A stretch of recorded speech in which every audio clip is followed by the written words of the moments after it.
নমস্কার বন্ধুরা, মহাপ্রসাদ চ্যানেলে আপনাদের সবাইকে স্বাগত। আজকে বানাবো পুরীর জগন্নাথ মন্দিরের 56 ভোগের মধ্যে একটা অন্যতম রেসিপি, মহুরা। তো আসুন শুরু করা যাক। এখানে আমি কিছু মশলা নিয়েছি। দেখুন এই যে চামচ, এই চামচ মেপে আমি এখানে 1 চামচ গোটা ধনে নিয়েছি, 1 চামচ গোটা জিরে, 1 চামচ গোলমরিচ নিয়েছি, আর এই চামচের 1.5 চামচ পরিমাণ নিয়েছি মৌরি। আর এখানে নিয়েছি 2 টুকরো দারচিনি, একটা বড় এলাচ আর 4টে লবঙ্গ। এবার এই বাটির মধ্যে আমি সব মশলাগুলোকে দিয়ে দিচ্ছি।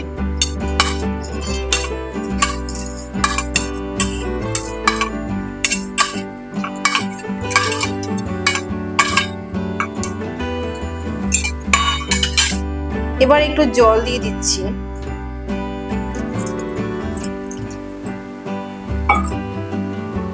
এবার এই জল দিয়ে এই মশলাটাকে অন্তত 1 ঘন্টা ভিজিয়ে রাখতে হবে। 1 ঘন্টা পর মশলাগুলোকে আমি মিক্সিতে বেটে নিয়েছি। যদিও পুরী জগন্নাথ মন্দিরে এই মশলাগুলো সব শিলে বাটা হয়, কিন্তু আমি আমার সুবিধার জন্য এটা মিক্সিতে বেটে নিয়েছি। মহুরা বানানোর জন্য আমি কিছু সবজি নিয়েছি। এখানে দেখুন আমি একটু পটল নিয়েছি, এখানে গাজর নিয়েছি, এখানে কুমড়ো আছে, কাঁকরোল আছে, গাঠি কচু আছে, আর এখানে বরবটি দিয়েছি। এছাড়াও আপনারা এর মধ্যে শিম, মূলা বা কাঁচকলা সেগুলো ব্যবহার করতে পারেন।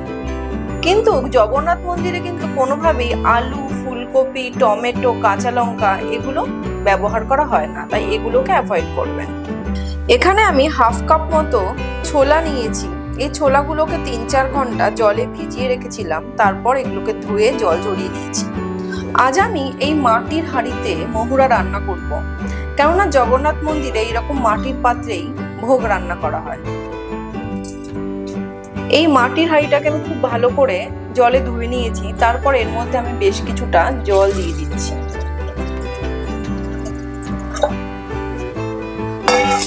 এবার এই জলটাকে গরম করে নেব। জলটা গরম হয়ে গেছে, এবার এর মধ্যে যে ভেজানো ছোলাগুলো ছিল সেগুলোকে দিয়ে দিচ্ছি। এবার ঢাকা দিয়ে 10 মিনিট ছোলাগুলোকে একটু সেদ্ধ হতে দেব। 10 মিনিট পর এর মধ্যে আমি যে মশলাটা বেটেছিলাম সেটা দিয়ে দিচ্ছি।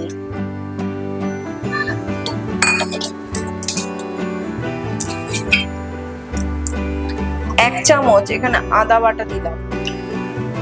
2 টেবিল চামচ আমি এখানে সন্ধক লবণ দিচ্ছি। মন্দিরে কিন্তু যে কোনো রান্নাতেই এই সন্ধক লবণ ব্যবহার করা হয়, এমনি নুন দেওয়া হয় না। 1/2 টেবিল চামচ মতো এখানে হলুদ গুঁড়ো দিলাম।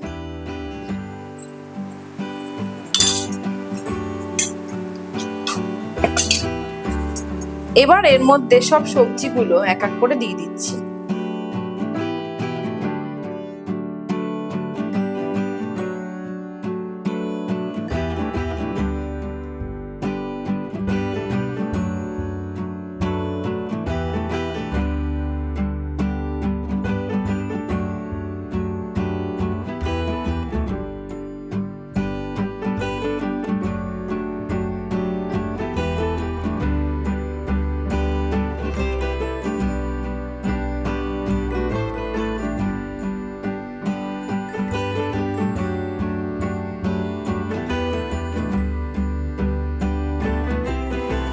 এবার একটা ধরার সুতির কাপড় দিয়ে এটাকে একটু নাড়িয়ে চাড়িয়ে মিশিয়ে দিচ্ছি। মন্দিরে এর মধ্যে কোনো রকম খুন্তি বা হাতা ব্যবহার করা হয় না।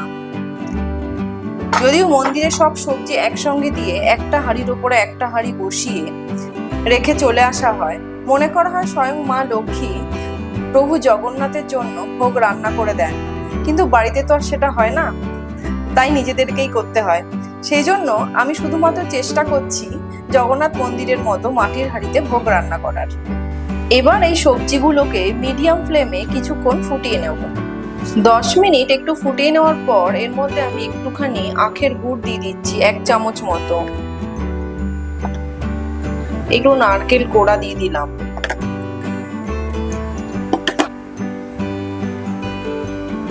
1 টিস্পুন মতো হিং দিয়ে দিচ্ছি। আর এখানে কতগুলো বিউলির ডালের বড়ি ভেজে রেখেছিলাম সেগুলো দিচ্ছি। যদিও মন্দিরে কিন্তু এই বিউলির ডালের বড়ি দেওয়া হয় না, ওখানে নাড়ি বড়ি দেওয়া হয়, যেটা একমাত্র ভুবনেশ্বর বা পুরীর মন্দির চত্বরেই নাড়ি বড়ি পাওয়া যায়। যেহেতু সব জায়গায় নাড়ি বড়ি পাওয়া যায় না, সেই জন্য আমি এই বিউলির ডালের বড়ি আজকে দিলাম। এবার এর মধ্যে আমি দেব 2 চামচ মতো দেশি গাওয়া ঘি। জগন্নাথ মন্দিরে সব ভোগ রান্না কিন্তু এরকম ঘিয়েই হয়। আর জগন্নাথ মন্দিরের প্রসাদের একটা অদ্ভুত রহস্য আছে। প্রতিদিন জগন্নাথ মন্দিরে একই মাপের ভোগ রান্না হয়।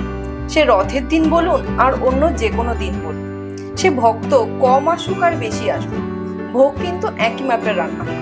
অদ্ভুত ব্যাপার হলো সেই ভোগ কখনো কারোর কম পড়ে না, আবার কখনো নষ্টও হয় না। তাহলে বুঝতেই পারছেন যে রথযাত্রার দিন কত ভক্ত আসে, অথচ একই মাপের ভোগে কিন্তু সব ভক্ত প্রসাদ গ্রহণ করতে পারেন। একেই বলা হয় মা লক্ষ্মীর লীলা। শুধু মা লক্ষ্মীর নয়, প্রভু জগন্নাথ আর মা লক্ষ্মীর একত্রিত লীলা। সেজন্যই মনে করা হয় যে যারা 4 ধাম দর্শন করতে পারেন না, শুধুমাত্র পুরী ধাম দর্শন করলেই 4 ধামের পুণ্য ফল লাভ করা যায়। এবার আমি গ্যাসের ফ্লেমটা একদম লো করে দিয়ে এটাকে ঢাকা চাপা দিয়ে 0.5 ঘন্টা থেকে 40 মিনিট এটাকে একদম লো ফ্লেমে হতে দেব। 0.5 ঘন্টা পর আমি ঢাকাটা নামালাম। দেখুন অনেকটা টেনে গেছে এবং এটা পুরোটাই রেডি হয়ে গেছে। এবার এর মধ্যে আমি 1 চিমটে গোটা সর্ষে আর 1 চিমটে গোটা জিরে দিয়ে দিলাম। বা তার ওপর থেকে একটু ঘি আমি গরম করে নিয়েছি সেটাকে দিয়ে দেব।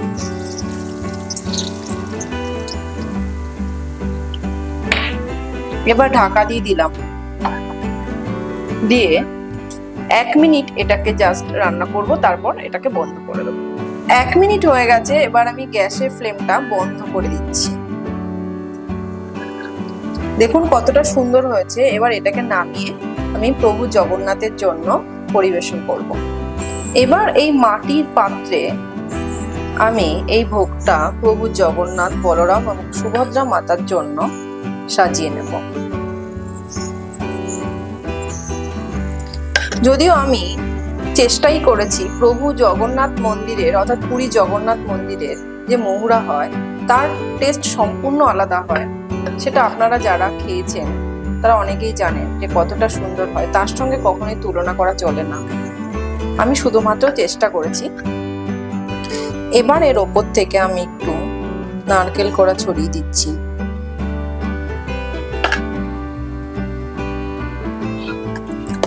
আর এর মাঝখানে একটা তুলসী পাতা দিয়ে আমি প্রভু জগন্নাথকেই ভোগ অর্পণ করব। আজকের রেসিপি বন্ধুরা আপনাদের কেমন লাগলো আমাকে কিন্তু কমেন্ট বক্সে জানাতে ভুলবেন না। আর ভালো লাগলে চ্যানেলটিকে সাবস্ক্রাইব করার অনুরোধ রইল। আর বন্ধুদের মধ্যে অনেক অনেক শেয়ার করবেন। আজকের মতো তাহলে এই পর্যন্তই। আবার চলে আসবো পরের পর্বে নতুন কোনো রেসিপি নিয়ে। ততক্ষণ সবাই ভালো থাকবেন আর সুস্থ থাকবেন। জয় জগন্নাথ।